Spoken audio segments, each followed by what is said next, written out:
King Nagarjuna, Kollywood star hero Dhanush, national crush Rashmika Mandanna lead roles లో నటించిన Kubera world wide గా నేడు రిలీజ్ అయిన విషయం తెలిసిందే. ప్రముఖ దర్శకుడు శేఖర్ కమ్ముల దర్శకత్వం వహించిన ఆ సినిమాను అమిగోస్ క్రియేషన్, శ్రీ వెంకటేశ్వర సినిమాస్ LLP బ్యానర్లు భారీ బడ్జెట్ తో నిర్మించాయి. సునీల్ నారంగ్, పుస్కూర్ రామ్మోహన్ రావు, శేఖర్ కమ్ముల నిర్మించిన కుబేర మూవీలో జిన్సర్బ్, దలీప్ తాహిల్, షాజియా షిండే, దివ్యా డెకాటే తదితరులు కీలక పాత్రలో నటించారు.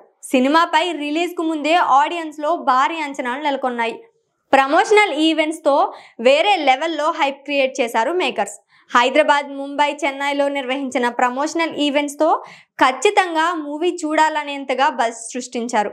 శేఖర్ కమ్ముల తన రొటీన్ స్టైల్ కు భిన్నంగా పొలిటికల్ క్రైమ్ యాంగిల్ టచ్ చేయడంతో కుబేర కోసం అంతా వెయిట్ చేశారు. ఇప్పుడు సినిమా నుంచి రెస్పాన్స్ అందుకుంటుంది. సినిమా ప్రియులను ఓ రేంజ్ లో మెప్పిస్తుంది. సినిమా చాలా బాగుంటుందని మూవీ లవర్స్ రివ్యూ ఇస్తున్నారు. ఓ బిచ్చగాడు ప్రభుత్వాన్ని ఏ విధంగా ప్రమాదంలో పడేసేలా చేశాడనేది కీలక పాయింట్ అని, అది సూపర్ అని చెప్తున్నారు.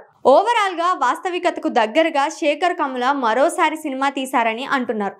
థ్రిల్లింగ్ పాయింట్ తో తెరకెక్కించిన విధానాన్ని కొనియాడుతున్నారు. ఇప్పుడు కుబేర మూవీపై మరో talented director Nag Ashwin post పెట్టారు. సినిమా చూసిన ఆయన తనదైన రీతిలో రివ్యూ ఇచ్చారు. తెరపై 25 ఏళ్ల శేఖర్ కమ్ముల కెరీర్ అంటూ వచ్చిన స్క్రీన్ షాట్ ను షేర్ చేశారు. ఆ తర్వాత మాస్టర్ ఫంకింగ్ పీస్ అంటూ ఆలోచించకండి, సినిమాకి వెళ్ళండి అంటూ రాసుకొచ్చారు డైరెక్టర్ నాగ్ అశ్విన్. ప్రస్తుతం ఆయన ఇచ్చిన రివ్యూ సోషల్ మీడియాలో వైరల్ గా మారింది.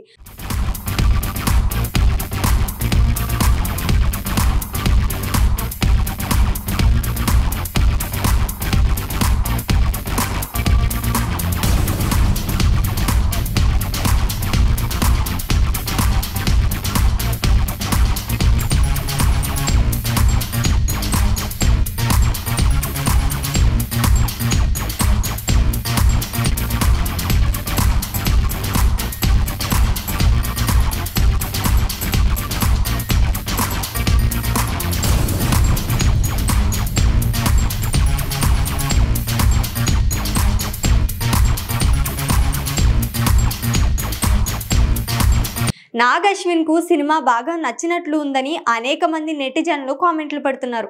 సినిమాను చూసిన వారు అవును నిజమే, కుబేర మాస్టర్ పీస్ అంటూ కొనియాడుతున్నారు. మూవీ చూడని వారు ఖచ్చితంగా చూసేయాలని చెప్తున్నారు. మరి ఓవరాల్ గా కుబేర చిత్రం ఎలాంటి విజయాన్ని సాధిస్తుందో వేచి చూడాలి.